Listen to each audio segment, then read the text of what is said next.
आज हम बात करेंगे एमपीटी के बारे में, यानी कि मैग्नेटिक पार्टिकल टेस्टिंग के बारे में। अगर हम बात करें कि मैग्नेटिक पार्टिकल टेस्टिंग क्या होता है और हम मैग्नेटिक पार्टिकल टेस्टिंग क्यों करते हैं, तो उसको समझ लेते हैं कि हम ये जानते हैं मैग्नेटिक पार्टिकल टेस्टिंग जो है वो एक एनडीटी का मेथड है जिससे हम सरफेस और सब सरफेस के डिफेक्ट को फाइंड आउट करते हैं, या हम कह सकते हैं कि डिटेक्ट करते हैं। सरफेस और सब सरफेस का क्या मतलब होता है? अगर हमारे पास में ये मटेरियल है, ऊपर की जो सतह होती है इसको हम सरफेस बोलते हैं, उसके जस्ट नीचे यानी कि यहाँ उसको हम बोलते हैं सब सरफेस। कितनी डेप्थ तक हम सब सरफेस काउंट करते हैं, तो ये हमारा जो स्टैंडर्ड होता है वो होता है 6.25 mm की डेप्थ तक। यानी कि अगर आप एमपीटी करना चाहते हैं या आपको एमपीटी करने की रिक्वायरमेंट है, अगर आपका डिफेक्ट 6.25 की mm की डेप्थ तक अगर कहीं पर भी है, 2 mm की डेप्थ पे है, सरफेस पे है, 3 mm 4 mm, तो आप क्या कर सकते हैं? एमपीटी कर सकते हैं, मैग्नेटिक पार्टिकल टेस्टिंग कर सकते हैं। अगर हम एमपीटी की बात करें तो एमपीटी को हम दो और नाम से जानते हैं। इसको हम एमपीआई या फिर एमटीवी बोलते हैं। यानी कि MPI means magnetic particle inspection, MT means magnetic testing. अब हम किस किस मटेरियल पे एमपीटी कर सकते हैं? ऐसा तो नहीं है कि हम सारे मटेरियल पे एमपीटी कर लेंगे। तो हमारे पास में जो मटेरियल होते हैं, ओनली फेरस मटेरियल पे ही हम एमपीआई या एमपीटी कर सकते हैं। फेरस मटेरियल वो मटेरियल होते हैं जो मैग्नेटिक प्रॉपर्टीज को रखते हैं। मैग्नेटिक प्रॉपर्टीज का मतलब होता है, अगर हम जिस मटेरियल को या जो हमारे फेरस मटेरियल है, अगर हम उन्हें मैग्नेटाइज कर रहे हैं, यानी कि एक्सटर्नल सोर्स के द्वारा हम उसमें मैग्नेटिक फील्ड भेजते हैं, वो क्या कर लेंगे? एब्जॉर्ब कर लेंगे मैग्नेटिक फील्ड को, और वो मटेरियल हमारे क्या हो जाएंगे? मैग्नेटाइज हो जाएंगे।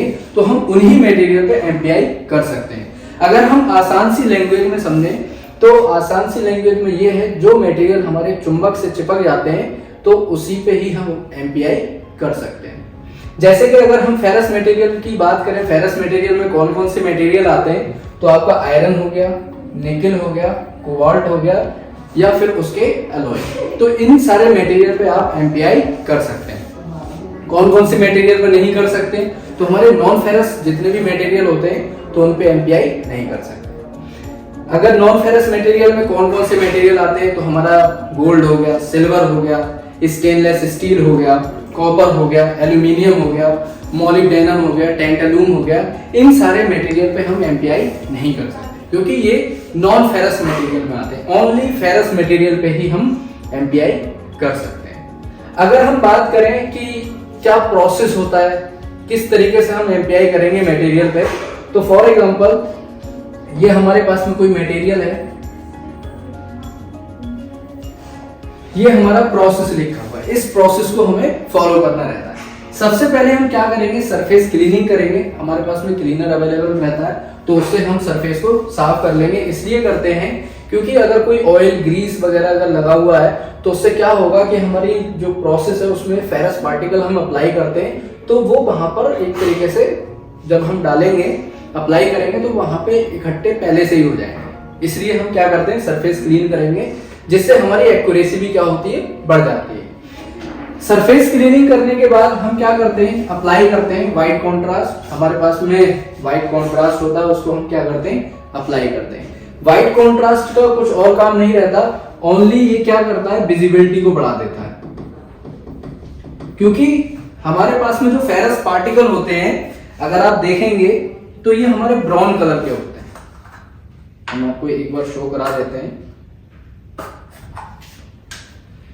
अगर आप देखेंगे तो ये हमारे जो फेरस पार्टिकल हैं, जिसको फेरस पाउडर भी बोलते हैं, क्योंकि ये जो पाउडर है हमारा, ये हमारा आयरन का हो सकता है, निकल का हो सकता है, कोबाल्ट का, यानी कि फेरस मटेरियल को एक तरीके से पीस देते हैं, तो हमारे ये फेरस पार्टिकल होते हैं। तो इनका जो कलर है ब्राउन है।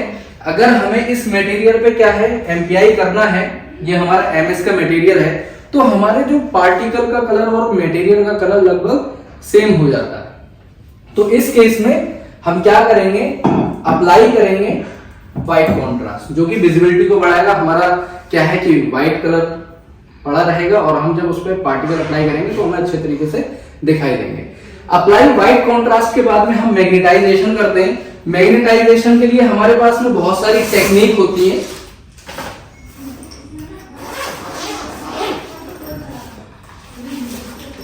इसमें एक टेक्निक होती है हमारी यॉर्क टेक्निक, जिसको हम अगर इसकी बात करें यॉर्क की, इसका पूरा नाम होता है इलेक्ट्रोमैग्नेटिक यॉर्क। इसके द्वारा हम क्या करते हैं, मटेरियल को मैग्नेटाइज करते हैं। और भी बहुत सारी मशीनें या कह सकते हैं कि और भी बहुत सारी टेक्निक होती है मैग्नेटाइजेशन करने की, जैसे प्रॉड हो गया, हेडशॉट हो गया, हमारा कॉइल मेथड होता है, सेंट्रलाइज कंडक्टर मेथड होता है। ठीक है, इन सारे टेक्निक के द्वारा हम मटेरियल को मैग्नेटाइज कर सकते हैं। अगर हम इसकी बात करें इलेक्ट्रोमैग्नेटिक यॉर्क की, तो सबसे ज्यादा इंडस्ट्री के अंदर ये यूज होता है मैग्नेटाइजेशन करने के लिए। हमने क्या किया, मटेरियल को मैग्नेटाइज किया, हमारा मटेरियल क्या होगा, मैग्नेटाइज हो जाएगा।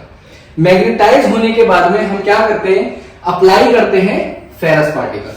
जब हम फेरस पार्टिकल इस पर अप्लाई करेंगे तो जहां पर भी डिफेक्ट होगा और जैसा डिफेक्ट होगा वैसे हमारे जो फेरस पार्टिकल हैं वो वहां पर क्लस्टर बना लेंगे। जैसे यहां पर अगर डिफेक्ट है, ये हमने मटेरियल बनाया, यहां हमारा कोई डिफेक्ट है, तो यहां पर जो पार्टिकल होंगे वो क्या बना लेंगे, क्लस्टर बना लेंगे, या हम कह सकते हैं कि पार्टिकल हमारे इकट्ठे हो जाएंगे वहां पर या जमा हो जाएंगे। ठीक है, तो हम इंटरप्रिटेशन करेंगे तो हम देख लेंगे कि कहां पर हमारे पार्टिकल क्लस्टर बना रहे हैं, तो हम समझ जाएंगे वहां पर क्या है, डिफेक्ट है या फिर डिसकंटिन्यूटी है। इंटरप्रिटेशन करने के बाद यानी कि रिपोर्ट बनाने के बाद में हम क्या करते हैं, डीमैग्नेटाइज। जिस मटेरियल की प्रॉपर्टी रिटेंटिविटी की होती है उस मटेरियल को हम क्या करते हैं, डीमैग्नेटाइज करते हैं। क्योंकि वो मटेरियल क्या होता है, जब हमने मैग्नेटाइज किया तो मैग्नेटाइज होने के बाद में हम मशीन को हटा लेते हैं तो उसमें से 20-30% हमारी मैग्नेटिक फील्ड निकल जाती है, लेकिन 60 से 70% हमारा मटेरियल जो है वो मैग्नेटाइज रहता है। तो इसलिए हम उसको क्या करते हैं, डीमैग्नेटाइज करेंगे। अगर डीमैग्नेटाइज नहीं करेंगे, हमें उस मटेरियल को फर्दर यूज में लाना है, अगर हमें यहाँ लगाना है, तो उसके पास में जो भी फेरस मटेरियल होगा वो उसकी तरफ अट्रैक्ट होगा। तो जिस वजह से हमें क्या करना पड़ेगा, डीमैग्नेटाइजेशन करना पड़ेगा। अगर हम इसके प्रिंसिपल की बात करें तो प्रिंसिपल जो है इसका होता है मैग्नेटिक फ्लक्स लीकेज। नाम से ही पता चल रहा है, जब हमारे इस मटेरियल में क्या था, डिफेक्ट था यहाँ पर, तो यहाँ पर जब हमने मैग्नेटाइज किया मटेरियल को, यानी कि एक तरीके से चुंबक की तरह हमारा मटेरियल बन गया, जहां पर डिफेक्ट होगा वहां से हमारी मैग्नेटिक फील्ड लाइंस क्या करती हैं, लीक करने लगती हैं।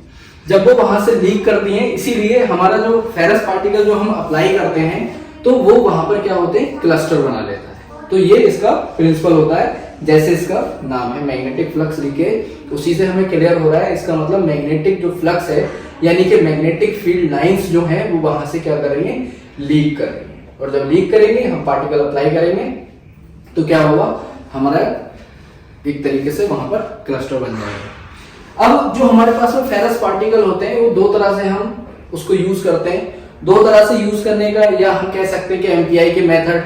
तो हम जो फेरस पार्टिकल यूज करते हैं ये हमारा ड्राई मेथड होता है। इसके अंदर हमारे क्या है, फेरस पार्टिकल हैं, इसको बोलते हैं हम बल्ब। इसके अंदर हमारे फेरस पार्टिकल हैं, जो स्टेप्स हैं उनको फॉलो करेंगे, surface cleaning, applied white contrast, magnetization. जब आप अप्लाई करेंगे फेरस पार्टिकल तो या तो इसके द्वारा आप अप्लाई करेंगे या हमारा इस तरीके से भी आता है जो कि इंडस्ट्री बना के हमें देती है। ठीक है, इसमें हमने बल्ब में पार्टिकल डाल दिए तो हम क्या इसको बोलेंगे, ड्राई मेथड बोलेंगे। ये हमारा क्या है, लिक्विड फॉर्म में है, यानी कि जो पार्टिकल हैं वो हमारे किस में मिक्स हैं, किसी लिक्विड में मिक्स हैं, इसलिए हम इसको वेट मेथड बोलते हैं। इंडस्ट्री के अंदर वेट मेथड का ही अधिकतर यूज होता है, क्योंकि लिक्विड की प्रॉपर्टी होती है मोबिलिटी की। मोबिलिटी का मतलब जब आप किसी सरफेस पे लिक्विड को डालते हैं तो वो अच्छी तरीके से क्या होता है, फैल जाता है। इसलिए इंडस्ट्री के अंदर वेट मेथड का ही अधिकतर यूज होता है। ठीक है, तो एमपीआई करने के मेथड की बात करें तो हमारा एक ड्राई मेथड हो गया और एक वेट मेथड हो गया। ठीक है, इतना समझ में आया होगा, बाकी हम नेक्स्ट वीडियो में मिलते हैं। Thank you so much.